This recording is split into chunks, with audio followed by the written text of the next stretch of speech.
بسم الله الرحمن الرحيم، والصلاة والسلام على أشرف المرسلين سيدنا محمد صلى الله عليه وسلم النبي الأمين وعلى آله وصحبه وسلم أجمعين.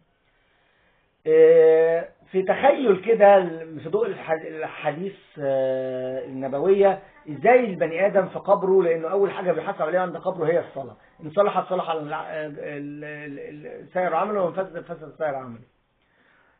طبعا ربنا إن الصلاة كانت على المؤمنين كتابا موقوتا، فهو كل صلاة أنت بتضيعها دي محسوبة عليك. طيب انت في كنت مش بتصلي فترة وبدأت تصلي بعد كده، الصلاة الفوائد دي ربنا بيسدها ازاي؟ يا اما انت بتصلي في جماعة، والصلاة الجماعة ب 27 درجة او 27 ضعف من الصلاة، وممكن يحسبها لك 27 صلاة ربنا سبحانه وتعالى، ولا حرج لفضله. طيب الصلاة في اماكن مقدسة زي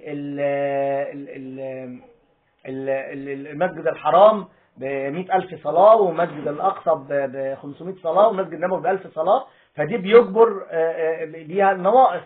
ممكن برضو الصلوات السنن في رمضان بفرض، فياخدها ربنا سبحانه وتعالى يجبر بيها برضو. ممكن ربنا يجبر لك برحمته وبإرادته وبفضله وبمنه وجوده وكرمه السنن تبقى فروض، ويجبر بيها الفوائد اللي انت عملتها. فانا نصيحتي للي ربنا اللي كان بيقطع في الصلاة وربنا تاب عليه، او اللي ما كانش بيصلي فترة وربنا تاب عليه، انه يكتر من السنن، ويكتر من زيارة الاماكن المقدسة، ويكتر من صلاة الجماعة في المسجد، ويكتر من صلاة السنن والنوافل في رمضان بالذات، عشان يجبر الصلاة الفوائد بإذن رب الرحمن وبفضل وجوده وكرمه. نسأل الله تعالى أن يعلمنا ما ينفعنا وينفعنا ما علمنا. والسلام عليكم ورحمة الله وبركاته.